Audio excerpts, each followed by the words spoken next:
Hello and welcome into the GSMC Sports Podcast brought to you by the GSMC Sports Network. I'm your host, TJ Mabardi. Today is Wednesday, March 20th, and today we are going to be covering a handful of different things from the NFL to the NBA to college basketball. So you are going to want to stick with us here. We are going to start out talking about the New York Jets, who just yesterday made a big-time signing at a position of need. We are going to be touching on their offseason as a whole. Then we are going to be moving on to the NBA, where I want to dive into the chances of Victor Wembanyama winning the Defensive Rookie of the Year award as his odds continue to climb in favor of him and Rudy Gobert misses some key time. Then we are going to be getting into the New Orleans Pelicans, who have been on a nice winning streak as of late, and I think are emerging as a potential dark horse team where I know we use the term dark horse a lot, but it almost feels like the level of attention the Pelicans are getting is maybe almost beneficial for them to help fly under the radar. And then finally, we are going to end the show talking some college basketball from the Kansas Jayhawks leading scorer, Kevin McCullough Jr., being ruled out for the NCAA tournament and how that affects the Jayhawks moving forward. And we are also going to be getting into the Virginia First Four-In game that took place last night that had a lot of college basketball fans up in arms. But before we get into the show, just a reminder to like, follow, subscribe wherever you may be keeping up with us. Helps us out a lot. Additionally, to any of our live viewers, to remember to use the comment section, make this show as interactive as possible, and if you would consider leaving a tip or donation, you can use the link gsmcpodcast.net, and that would be greatly appreciated. But getting into our first segment of the day, talking about the New York Jets and their offseason additions. So yesterday afternoon, the news broke that they were going to be signing free agent wide receiver Mike Williams to a one-year deal worth up to $15 million. This is something that we talked about yesterday with the remaining free agents. Williams was released by the Chargers last week to help relieve them of their very tough salary cap position where they are over the cap and we're needing to cut costs. So it's not for a lack of talent with Williams, but he was set to make $20 million for them. So they get that off of the books and move elsewhere. And it is the Jets that become the beneficiary of this, where, again, the talent with Mike Williams is undeniably there. One of the best one-on-one contested catch guys in the NFL, but injuries have just been such a massive part of his story throughout his career. He most recently tore his ACL last season, so he only played 3 games, and now he has been recovering from that since then, meaning that the Jets likely aren't getting a 100% Mike Williams season to start the year, but At the same time, this was a pretty solid move for them. We'll see how much of that money is guaranteed and how much of it is incentive based, but this is a big time move for them because if you look at their needs, I know that a lot of people were talking about the quarterback play last season, which is absolutely fair. That was the number one thing with them, but that wasn't the only issue with the team where they had offensive line issues, and they also had a massive undermanned wide receiver room where after Garrett Wilson, who finished the season with over 1,000 receiving yards, the next best receiver for them was Allen Lazard, finishing with 311. So that is just two wide receivers that finished the season with at least 300 yards, the least amount in the NFL. They had one other wide receiver, Xavier Gibson, who was more of a special teamer for them, but ended up carving out a decent role for himself as well on the offense. Again, decent, not that he's a game changer on the offensive side necessarily, at least as of last season. Maybe he's due for a step forward here, but he had 229 receiving yards, so they had just three wide receivers with over 100 yards receiving, which was also the least amount in the league. So the Jets are able here to steal him away from the other teams. It was reported on Monday that Mike Williams would additionally be meeting with the Carolina Panthers and the Pittsburgh Steelers. I talked almost selfishly because I want to see Bryce Young succeed that I was hoping he would go to the Panthers, but this does make perfect sense that Mike Williams on this one-year contract, he knew that he wasn't probably going to get the massive lucrative deal that he can pair himself with Aaron Rodgers in a receiver room where there is somebody else taking up some of the attention from him as well. And as a result, he is probably in the best situation possible given how things have played out the past couple seasons in order to succeed this year and potentially get himself a contract moving forward. But it was not just Mike Williams that the Jets have added. They've also added a couple extra pieces specifically addressing that offensive line that we mentioned as well that was struggling. They added Tyron Smith, Morgan Moses, and John Simpson to help revamp their offensive line. Tyron Smith is coming off of an all-pro second-team season. He bounced back, although he did still miss some time last year. Played 13 games but missed 4 of them. He had really been struggling with injuries the past few years, played in just 17 out of 50 possible games in the previous 3 seasons. So again, not that he was perfect last year in terms of health, but it was a step back in the right direction. We know that when Tyron Smith is healthy, he is an all-pro, Pro Bowl caliber player that plays a position of need at the blindside tackle that could be massively important for the Jets in this upcoming season, is absolutely going to be an upgrade from what they had last season. Health has just been a big if with him through the past handful of years, and with this Jets team, we've talked about Mike Williams, of course Aaron Rodgers, who they won, the Jets that is, won all of the headlines last year by getting him for a pretty reasonable deal. He tears his Achilles on the first drive of the season, so now this is adding another veteran who the top-end talent is absolutely there, but you're banking on health, which can sometimes be difficult. Now, Williams, Rodgers, and Smith all in their 30s, so again, hoping this works out. Obviously, we are always going to root for health, but it is a potential concern with the Jets. Now, I also did really like the additions of Morgan Moses and John Simpson, who they added from the Baltimore Ravens.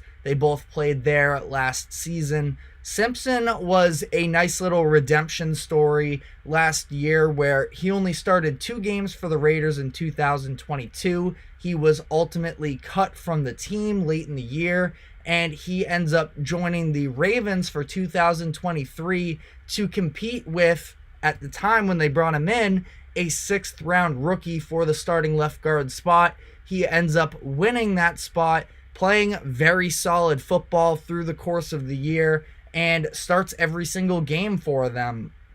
So there were maybe a couple bigger, more accomplished names. We saw some of the contracts that were handed out. Robert Hunt was given a big time deal from the Panthers. We saw Jonah Jackson get paid by the Rams. But I do think that Simpson is a very solid, viable option for the Jets here, where they've already wrapped up some big time money in a handful of positions. You're talking about a guard here where, yes, well, Hunt got absolutely paid, and Jackson got a good contract too as well.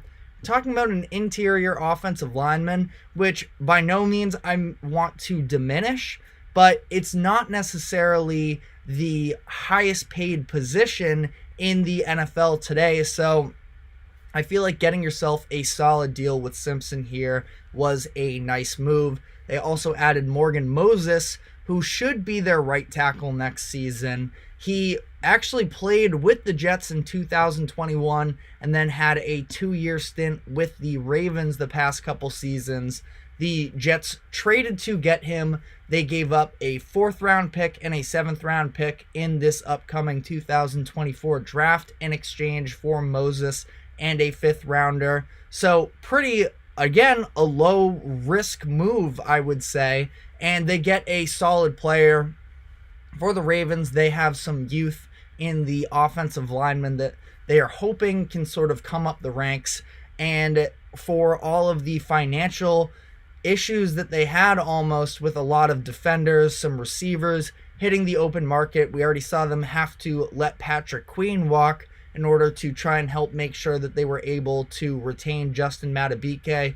This move saves them just over $6 million as well. So I don't think that it was any sort of an indictment on Moses, who, again, I mean, this is a very solid starter. He's been a starter for the majority of his career now, but this is somebody they felt like they could part ways with a little bit, and that's what they end up doing. And the Jets are the beneficiary of it. Now, it's going to be interesting to see with the Jets here because of the fact that they have all these different moves going on. Again, Tyron Smith, rooting for the best with him, but it is also interesting just to see how this is all going to work, because I'm not 100% sure what their backup plan will be should Tyron Smith goes down. Again, ideally, you're not planning for that, but a lot of unknowns in terms of the backup ranks, and I'm curious whether or not we could see Moses end up on the left side. Now,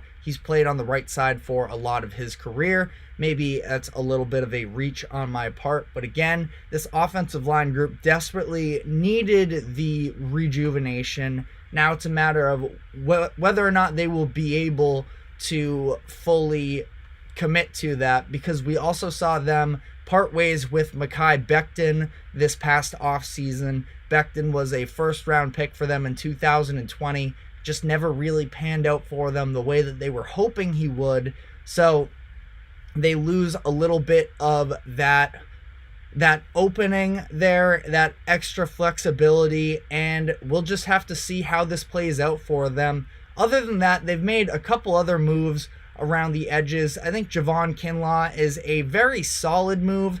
Again, not necessarily a needle pusher move, but he was on the open market. They get him to just a 1-year deal. So again, another low stakes move. And I feel like we see teams sort of hurt themselves a lot of the time in the offseason where they're trying to go for the home run swinging moves and really win over the fan base. The Jets did that last offseason when they traded for Aaron Rodgers.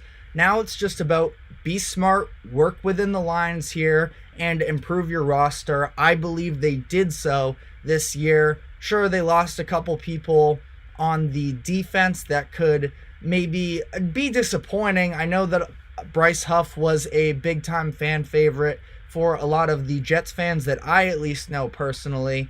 But ultimately, I still believe in that defense. I know that a lot of people have been a little bit split on them in terms of how good that defense actually is.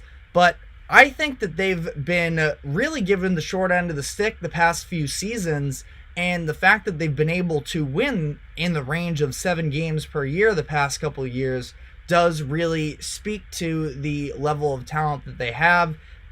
Quincy Williams was one of my favorite underrated players from last year. The linebacker that they brought in, I believe he was previously with New Orleans. He had a great season last year. Brother of star defensive tackle Quinnen Williams. They have the corners on the outside in DJ Reed and Sauce Gardner. I know that they maybe didn't live up to quite the level of expectations headed into the season, but I also don't think that that means that they had bad years whatsoever. And as far as the level of contention with the Jets, my honest biggest concern is the fact that Aaron Rodgers, for as great as he is, he will be a first ballot Hall of Famer.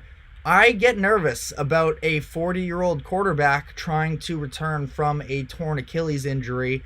And similar to the Kirk Cousins thing when we talked about him the other week, whether or not he is a scramble first guy, it still does take a level of mobility to play in the NFL. The example I used before was Tom Brady and the way that he was able to maneuver the pocket. Is Aaron Rodgers going to be able to do so again, throw off of that Achilles? I forget whether or not it was his left or right leg in terms of which leg he's truly driving off of, but I do have some hesitations there. Should they be in the conversation for being, in the playoff picture? 100%, I do think so. Again, 7 wins last year, and the quarterback situation was a mess. Now, I'm not the biggest Robert Saleh believer either. I think he's a very fine defensive coordinator, and we will see, as long as he can elevate that defense to play at least a similar level of play that he has the past couple years. As long as Aaron Rodgers can even just be a steadying presence in that locker room, they should take a step in the right direction. Could definitely use another receiver, and I'm not saying they're a fully finished product, but they also have the NFL draft to try and address some of this as well. So I guess we'll see. As it currently stands, I feel like I would probably have them 3rd in the division still. It's kind of tough to say. The Bills have lost so much over the course of the offseason. We're in a really bad salary cap position. And the Dolphins honestly weren't much better either. So the Jets improved, while I think the Dolphins and Bills could definitely be taking a step back. But it could be pretty competitive at the top of this AFC East division. And I guess we'll just have to see. Again, I really do think that it comes down to the health of Aaron Rodgers. They at least have a more suitable backup plan in bringing in Tyrod Taylor, but that's still, you're not winning a Super Bowl with Tyrod Taylor, that being the case, and still having some types of question marks on the offense. But we are going to be taking our first break, and when we come back on the other side, we are going to be moving into the NBA, where we will be getting into Victor Wembanyama's chances at winning the Defensive Player of the Year award. So stick with us, and we will be right back. I feel like I'm losing my mind. Is everybody in the world blind? Please, Lord, give me a sign, a sign. I feel like I'm losing my mind. Is everybody in the world blind? Please, Lord, give me a sign, a sign. I wanna be the greatest. Everybody on the fake shit. I look around and feel like everybody is the fakest. I make this every day and I'm impatient, hoping one day I blow up from the basement. Statement, the top is so vacant. I don't hear shit that I think is amazing. Waiting for my day when I'm playing sold out shows for 1,000 faces. Hey, give me that crown, get in my way and to be put down. It ain't your place, all this my town. If I want that shit, then I'll get it right now. I'm losing it, the noose it fits. I'm losing shit, a stupid myth. You choose to live or choose to dip. You choose to fight or lose your grip and lose a gift. Oh, I feel like I'm losing my mind. Is everybody in the world blind? Please, Lord, give me a sign, a sign. I feel like I'm losing my mind. Is everybody in the world blind? Welcome back into the GSMC Sports Podcast. We just finished up talking about the New York Jets and the offseason that they have been working through so far, the additions they've made. Now we are going to be switching gears to the NBA, starting with Victor Wembanyama of the San Antonio Spurs and his chances of winning the Defensive Player of the Year award. Really, for the past few months, the conversation has been between him and Rudy Gobert of the Timberwolves, but we've seen Wemby climbing his way up into this conversation even more seriously over the course of the past month, where he was around plus 1,000 coming out of the All-Star break. He's now plus 400 or lower on the big sports books. So we've seen this become more of a real possibility and gaining traction. It's helped that Rudy Gobert has been missing some games as of late, which has opened the window a little bit more. This really comes down to the individual accomplishments of Victor Wembanyama versus the traditional mindset that comes with this award in terms of it's not always being the best defensive player on the best defensive team, but there is some level that we've seen historically in terms of having players be on good defenses, and Wemby would really be pushing it here, where the Spurs are 23rd in defensive rating this season. Not that it's the number one stat, of course, when weighing all of this, but when you look at opponents' points in the paint, the Spurs are 28th in that. But granted, the team is 11.5 points per 100 possessions better on the defensive end than with him on the court than off, which is saying a lot because they're already a bad defense in general. Take Wemby out of this and we're looking at probably historically bad stuff with them. But this is the situation that Wemby is in versus Rudy Gobert on the Timberwolves, where they are number 1 in defensive rating. They're number 2 in opponents' points in the paint per game. Now, points in the paint, again, not the number one stat, of course, when you're talking about Defensive Player of the Year, but we are talking about the anchors in the paint on both of these. It was just a number that stood out to me, the difference in these, and obviously Wemby can't do everything when it comes to the perimeter and the paint. It also leads to the fact that the Spurs are not very good at closing out on the perimeter. That oftentimes leads to extra drives for opposing teams and some help defense where, again, not all on Wemby. I'm just throwing this out here as a thought. But since 2000, there have only been 2 players in the NBA to win Defensive Player of the Year with a team ranking outside of the top 5 in defensive rating. That was Marcus Camby doing it with the Nuggets in 2006-2007 when the Nuggets were 12th in defensive rating, and Ben Wallace with the Pistons in 2001-2002 as Detroit was 8th in defensive rating. In 06-07, there was a sizable discrepancy between Camby's Nuggets and the runner-up Bruce Bowen's team defensively. Bowen was on the Spurs. They were 2nd in defensive rating to that 12th of Denver. But so not quite the gap that we see right now between Gobert and Wembanyama. Still technically a top half of the league defensive rating. But when you look at this too, Bowen was under 1 steals per game, under 1 blocks per game, was not rebounding for them, and played a forward position, which is traditionally not as impactful in terms of carrying a defense. Meanwhile, Camby was averaging, it was 3.5 blocks, and he was having himself a monster season that statistically he was off the charts better. Statistically off the charts better. Bowen was not really there in terms of statistics, and the Nuggets defense was still fine. It was 3.3 blocks per game for Camby, as well as 1.2 steals per game. So that is the situation surrounding that. In 2001, 2002, the runner-up to Ben Wallace was Kevin Garnett, who was actually on a worse defensive team with the Minnesota Timberwolves. They were outside of that top half of the league in defensive rating.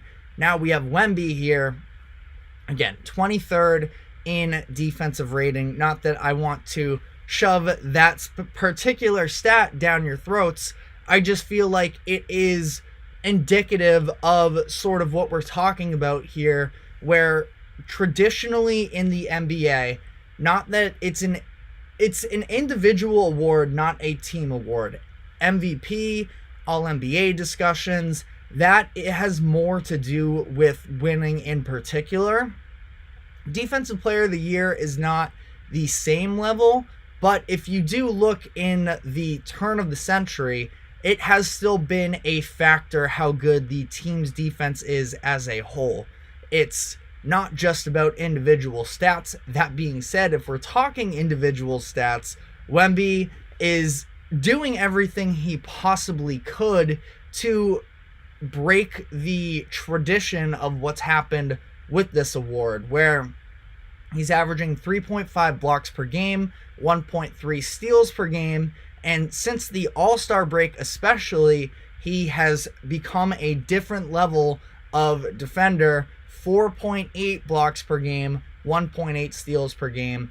Gobert's numbers do not compare the same. They're still not bad. I know that they're not quite as eye-popping as Wemby, but it's 2.1 blocks per game, 1.5 steals per game. Now, it's really interesting how you want to choose to weigh basically all of this information and factors that we've been spewing out here, because Rudy Gobert, he doesn't have necessarily the same numbers as a whole, but Wemby's getting a lot of opportunities because of the remainder of his defense is not good. That being said, Rudy Gobert is also still contesting more shots per game than Wemby is if you look at the hustle stats for him, which again, sort of do with that what you will. It's really interesting to see how you want to sort of weigh all of these different factors, where for me, I feel like, I don't know, maybe I'm a little bit more traditional. Wemby's time is going to come. He had the quote himself where he said, let him win it this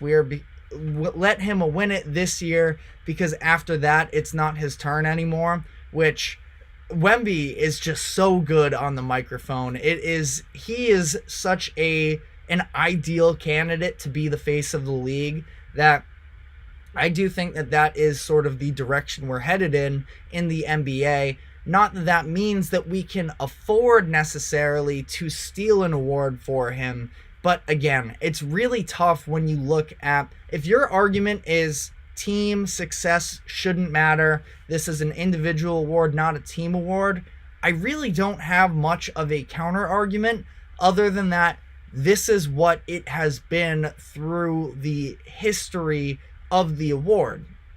I don't think that's even necessarily fair, so I don't feel strongly about it one way or another. This would be a huge turning point if Wemby were able to win the Defensive Player of the Year award, because I do think that long term it could potentially have a ripple effect on how we judge some individual candidates on whether or not they should be worthy for the award.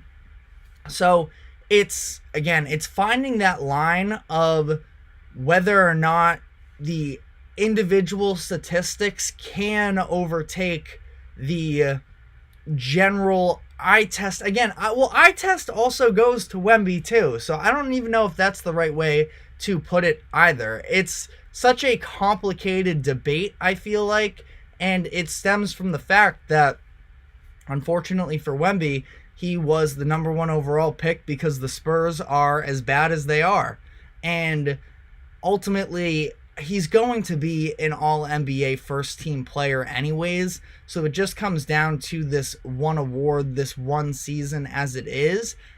I don't think that this is going to be a long-term trend in terms of the Spurs being this bad defensively. You have to hope that I'm not saying go all in. I think that some of the discourse with national media is so ridiculous that there's this ticking clock. All of us as NBA fans should want to see the Spurs try and compete at a higher level, but to say that Wembanyama is, or the Spurs really from an organizational standpoint, are under this extreme pressure from Wemby himself, they're more under pressure from the national media, because all of us want to see Victor Wembanyama be on good teams. Sometimes when I've sat down to watch him, I'm sitting through these disastrous games because I'm looking to see the flashes. One of those times that's really stuck out to me was one of those matchups between the Spurs and the Thunder, where in a 20-plus point game, the Wembanyama versus Chet Holmgren rivalry started to heat up a little bit, and we saw the two going back and forth at one another, and it was one of the best sort of visual moments of Wemby's rookie year. And again, this was taking place in a blowout loss, which I personally can look past, but it did sort of undermine the moment where we got to see Wemby and the Spurs get their revenge against Chet a couple months later. But again, I'm just saying, I think it's really interesting to sort of evaluate the situation that the Spurs are in and that Wemby is in. If Rudy Gobert continues to miss games, I do believe that this becomes a lot more interesting, because we're seeing, again, not that I want to overly rely on the points in the paint statistic, but we've seen teams been against the Timberwolves in these recent games be able to get to the paint against them, and they're still winning some of these matchups, so it's not like they're on this big losing streak, but it does sort of open the door that much more for Wembanyama to overtake Rudy Gobert. But we'll see.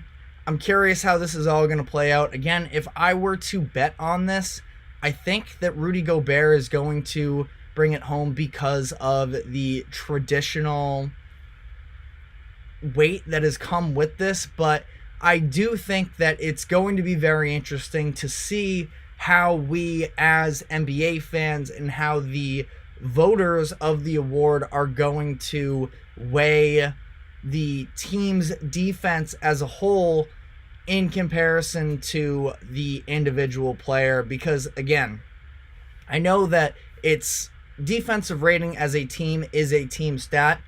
Your defensive player of the year can very much influence how good your defense is, and Rudy Gobert has won defensive player of the year now 3 times. He has a chance to get his 4th, and every year that he was with the Utah Jazz, they were a good defensive team because he was the one manning the middle for them. So his impact does go, in my opinion, beyond just the statistics that we typically see.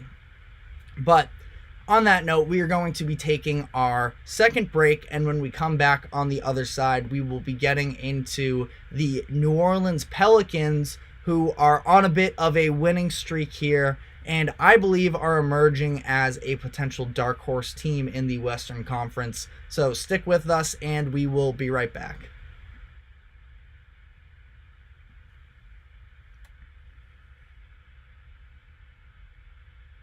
For the best and latest podcasts available anywhere, go to the podcast app on your cell phone and type in GSMC. To access free content-rich podcasts on health and wellness, book reviews, sports, entertainment, relationships, social media, movies, technology, finance, and even weird news. Subscribe and download the GSMC Podcast Network's family of shows, available everywhere podcasts are found.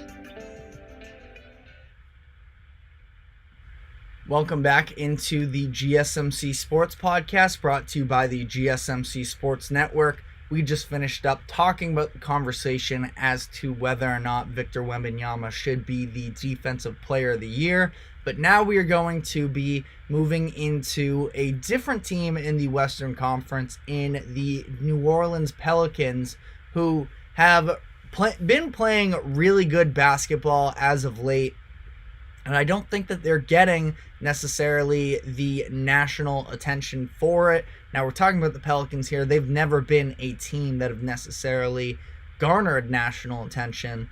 But it's interesting to see because of the fact that, I mean, if you remember, I know that we're a few years removed from this, but Zion Williamson was one of the most highly touted prospects coming into the NBA.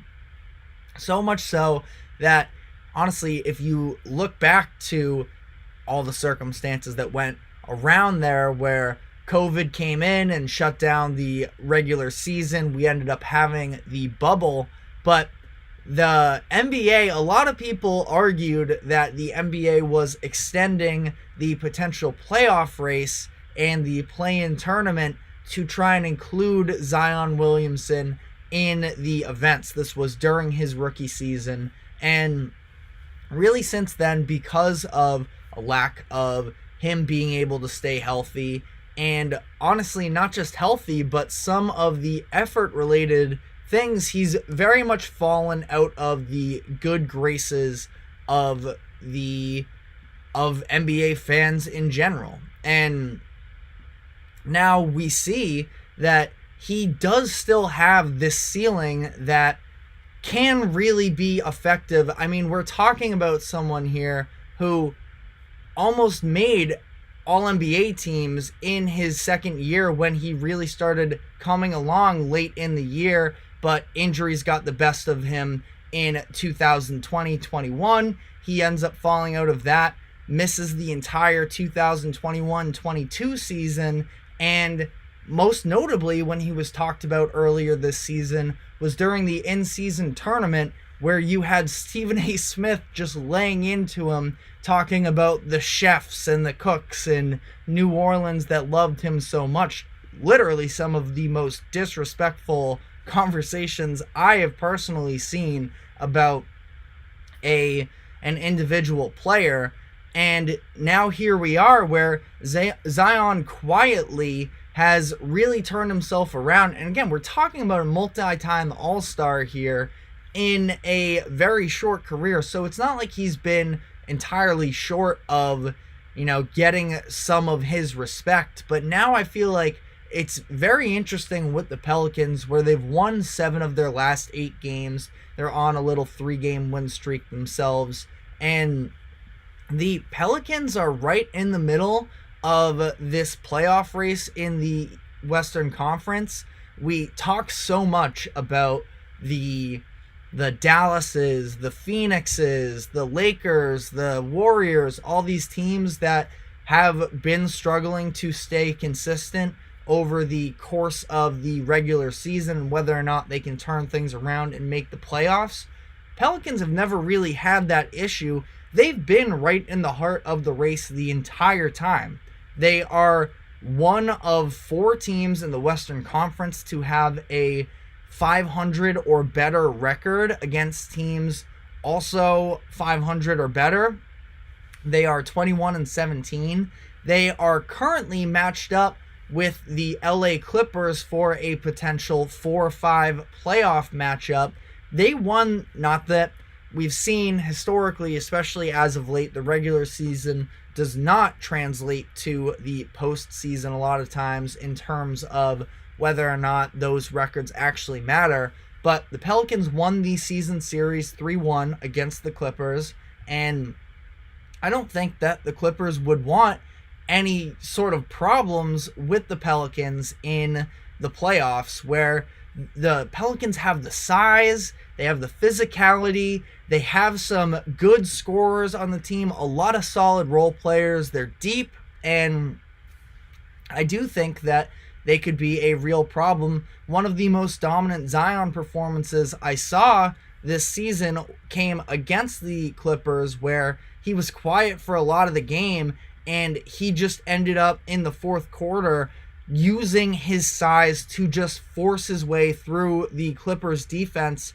that really wasn't giving him all too much respect. They were sagging off of him and basically giving him this launch pad where he was able to just ramp himself up, go through the chest of whatever defender was in front of him, whether it was at one point, I think it was Russell Westbrook, and then it was Zubats, it was Tice, I believe, was in the game as well. I'm trying to look back at it now here, but it was extremely impressive. He has been playmaking too as of late as well. These point Zion minutes have been really intriguing to me as well. This specific game, in case you want to look back and check it out, this was the game from February 7th where Zion took over in the fourth quarter and helped them win that game. But I just feel like for a player that got so much attention coming into the NBA, and one that was having people think the NBA was bending rules in order to have him play these nationally televised games, they are never talked about. And I understand that they're not as flashy as a team like the Mavericks, who I have also been pretty supportive of, I feel like, as much as anybody since the All-Star break where they added Gafford and Washington, and I've been very vocal about the fact that I really enjoy watching them play. But I think the Pelicans are probably scarier as a team in terms of winning a playoff series. Now, they don't have an individual player who can take over offensively to the level of Luka Doncic, or even maybe to some degree with Kyrie Irving as well. The biggest thing that I would be scared of with the Pelicans is the fact that their offense and their record in close games has not been good. They are 1-6 in games decided by one possession, and we've seen, for whatever reason, just an inability to get the offense going in the same level. Sure, they can run out in transition, and they're young, and they have guys that can run, but I do feel like Brandon Ingram is a good half-court scorer. CJ McCollum hasn't necessarily come up in the biggest of moments throughout his career, but I still think he's a very good player too. And I'm just not sure what it is that's holding back the Pelicans necessarily. Maybe it's somewhat the lack of shooting, where you have Zion on the court, and he can't necessarily extend a defense. Jonas Valanciunas as well. I'm not sure exactly what it is, but I do feel like if you look at the roster of the Pelicans, they have just about everything you could possibly ask for, where they have a good offense, a good defense, they have the size, they have depth, everything you could really need, except for maybe that, S-tier scorer isn't necessarily there to help carry them in crunch time minutes, and maybe that's what it comes down to. But I do think that the Pelicans can be really scary. The Clippers should be scared of that potential matchup. The Pelicans have climbed their way into half a game behind the Clippers for the 4th seed, so they could end up taking over the Clippers. Paul George just had a quote too, a really weird one about the Clippers, where they don't have an identity right now. Clippers, for as much praise as I've given them this season as a contender, they have had some of the most random up and down moments in this season, and honestly, I'm not sure whether or not they're going to be able to fully come around here. But if the Pelicans can get themselves home court advantage for a first round series, that's a step in the right direction. There are a handful of teams that I think their physicality, there are other rosters in the NBA that they could not match up with. I would favor them over the Kings. I think I might favor them over I would definitely favor them over the Mavericks in terms of the size that way. think they'd be a difficult matchup for the Suns. All of this being said, I would not pick them to even make the NBA Finals. I would be shocked if they were able to knock off a Nuggets team in the playoffs. And, I think I'd be shocked for the most part if any of these teams in the Western Conference were able to take down the Nuggets. I just think that they are that good.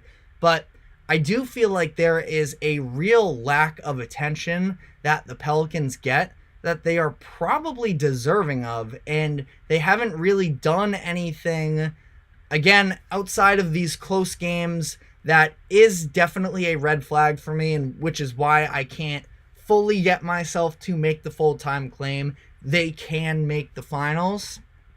But they are absolutely building something there, and I am not totally sure what, off the top of my head at least, what their contract situations look like in the long-term future. They could probably benefit from a more traditional and frankly better point guard in the future. Again, I like CJ McCollum, but he's going to be making over $30 million per season over the course of the next 3 seasons.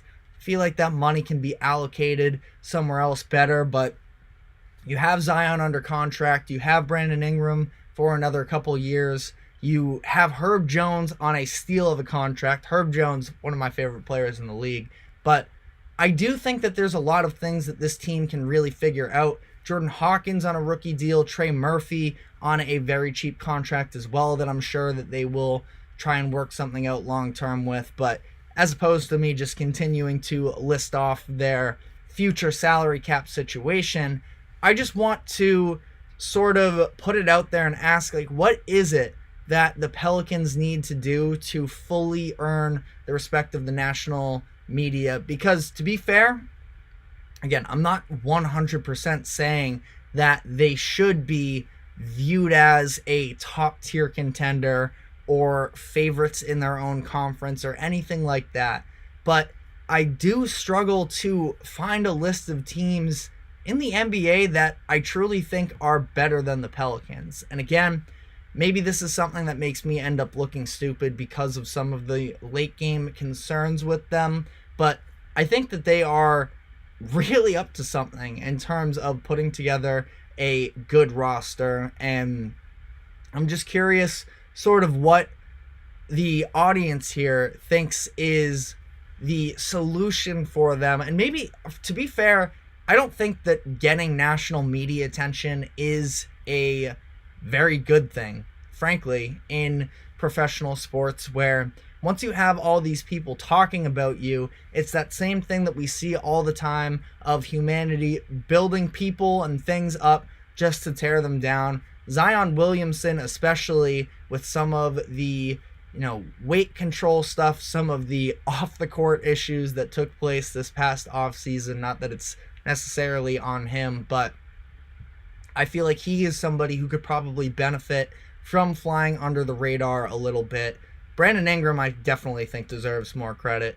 But in general, with this Pelicans team, I don't think that the consensus of people taking them seriously is to the level that it probably should be. But all time will tell in terms of that. We are officially, as of today, 1 month away from the beginning of the playoffs. They tip off on April 20th, so we will have to find out about all of that. But now we are going to be taking our final break, and when we come back on the other side, we will be talking some college basketball from the big news that broke out with Kansas yesterday, as well as the game that took place last night that had a lot of people up in arms. But stick with us, and we will be right back.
welcome back as we get into the final segment of the GSMC Sports Podcast for the day, and that is getting into some college basketball. Before we get into briefly the games, not that they were the highest of stakes games, we had some first four matchups that took place last night. One in particular had a lot of college basketball fans angry, but first I want to dive into the news about Kevin McCullar Jr. Kevin McCullar Jr. is the leading scorer for the Jayhawks this season. He has been dealing with some injuries down the stretch of the season, specifically a bone bruise in his knee that's really been bothering him. And yesterday, head coach Bill Self said emphatically that McCullar will be out for the NCAA tournament. He didn't say that there was a possibility of him coming back. They said that they are shutting him down, and that is it, which is a little bit surprising considering the fact that when it was first announced that he and Hunter Dickinson would both be missing the Big 12 tournament that took place last week, that it was somewhat seen to be a little more precautionary than anything else. And now instead we see that it was maybe a little more serious than even expected in terms of McCullar's injury. Now, like I mentioned, he missed some time during the last month or so of the regular season, but he was able to return and play over 30 minutes in a game versus Baylor. So it seemed like he was on the right track to continue to come back and be strong enough to go into the NCAA tournament. And now instead we see that he is ruled out, which really hurts a Jayhawks team that has been struggling with depth through the season as a whole. It's been a big time storyline with them where while they do have some of their key standout players such as himself, Hunter Dickinson, I really like KJ Adams as well, but it's been a lot of scrambling almost to completely fill out their roster. They had former five-star recruit Elmarco Jackson start the season for them, but he very much underperformed for them. He ends up getting benched for Johnny Furphy Jr., who really showed some flashes offensively, but the consistency hasn't necessarily been there, and it does seem like there's just a lack of edge and physicality with him a little bit that does concern me in terms of maybe it's because I'm a little bit more of an NBA guy. He's been projected into the lottery at times. I don't see that with him. I think Furphy would need another year, but specifically about the college basketball conversation, I still feel like he's a good player, but that's kind of about the depths that they can go, where we've seen some of these other players try and step up for them, like in the Big 12 tournament against Cincinnati, and they, as much as KJ Adams was doing everything in his power to stand in there, it just wasn't enough, and they end up getting blown out in that game, which, you know, is not a good sign now headed into the NCAA tournament, where they're going to play a very pesky Samford team in the 4-13 matchup that I was picking Samford going into this without the news of McCullar not playing.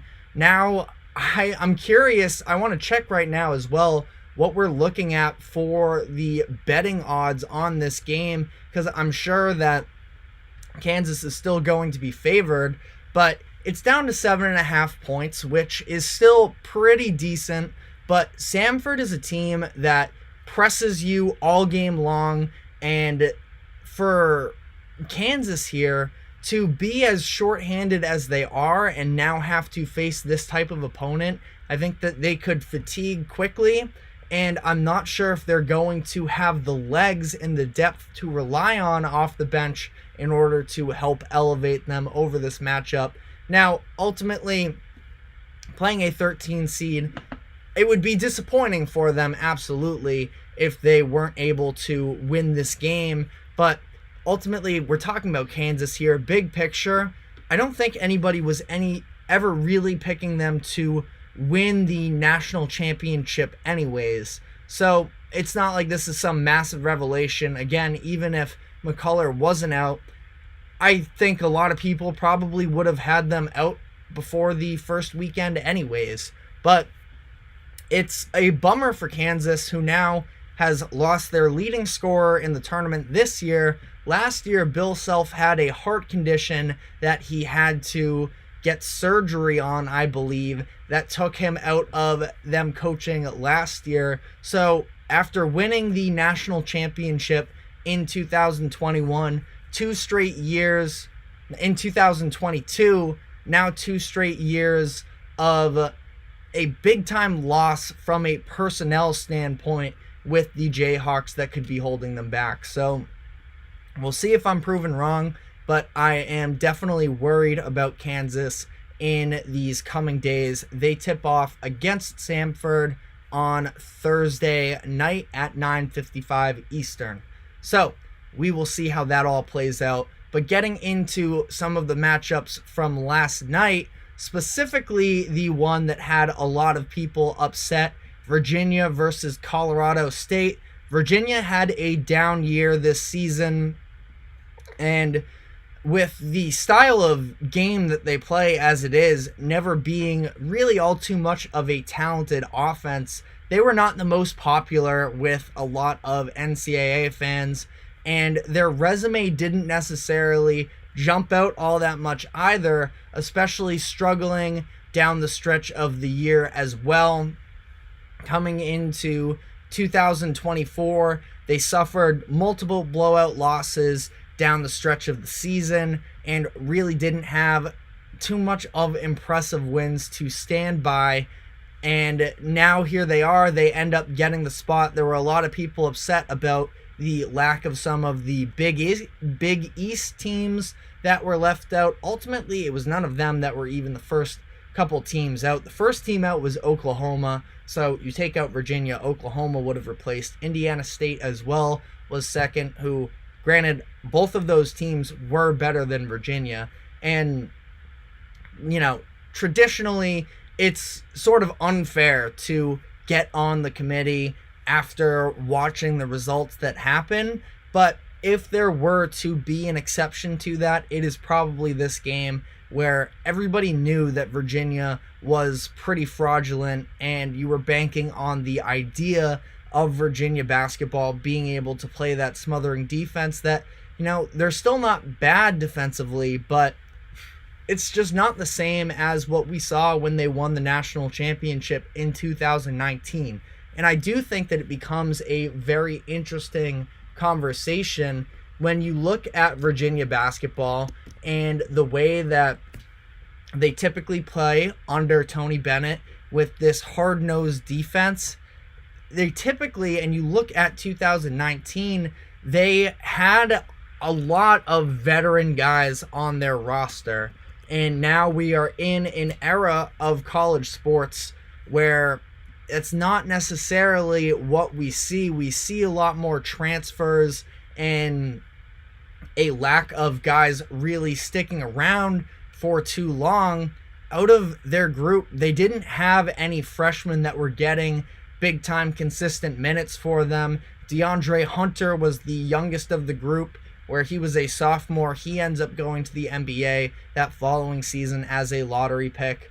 But again, outside of that, it was based a lot on sort of developing an identity on defense, the cohesiveness of that team, and now they fall short again, have not won a tournament game, I believe, since winning the national championship in 2019, and it just brings on a lot of questions. I don't think it's questioning Tony Bennett, the coach himself, but more so about whether or not that system of basketball can still survive in a college sports atmosphere where we see the transfer portal being such a prominent factor, how we don't see the development of an individual player in one system for a handful of years.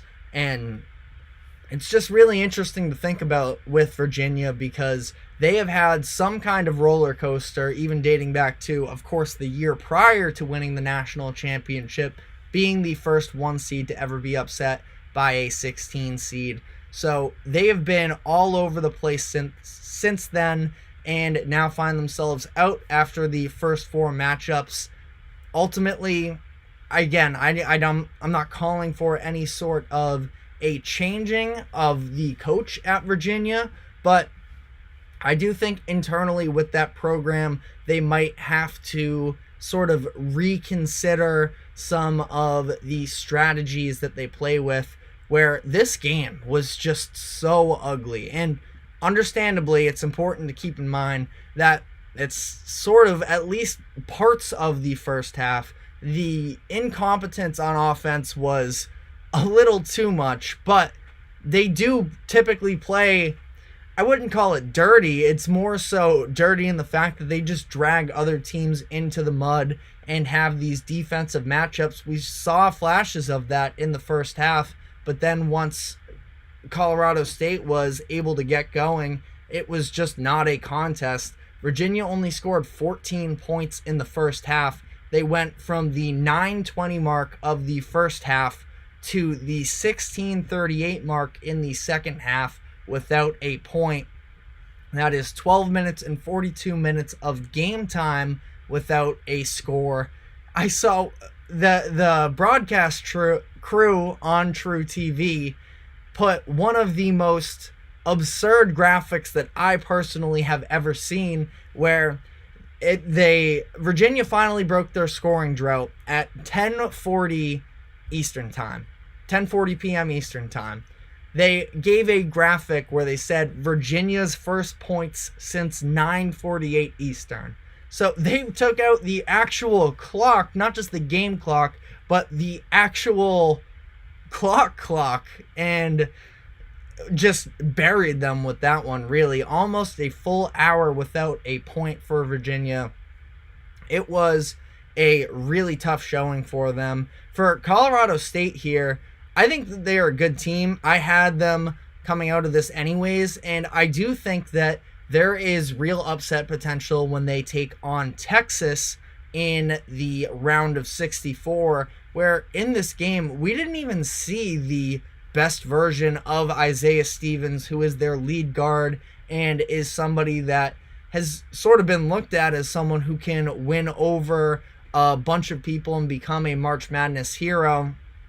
It was more Joel Scott leading the charge for them, also a very solid player as well. He scores 23, but again, for Virginia, this was a very embarrassing performance for them, and really just unfortunate because we all want to see good basketball, and we absolutely did not get that from this matchup.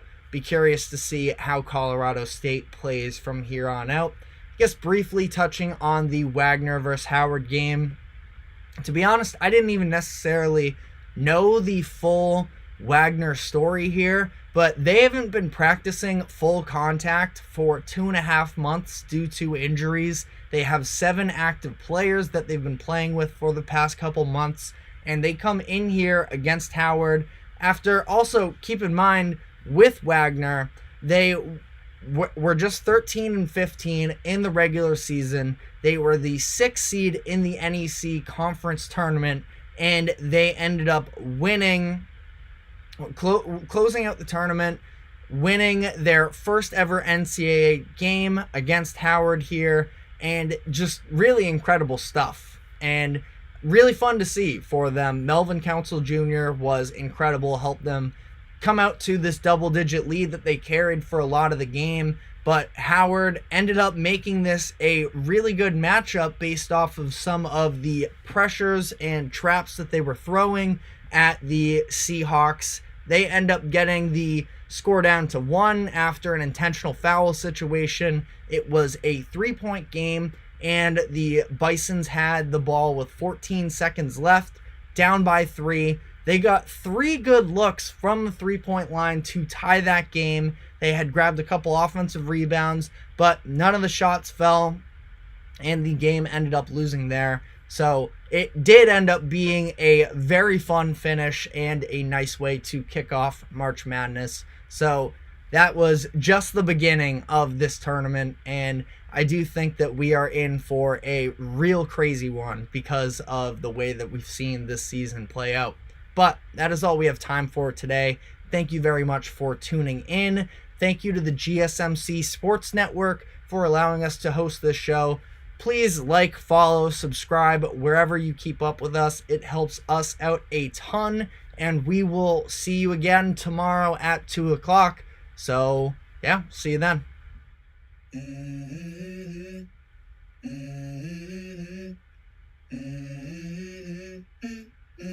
Let's go.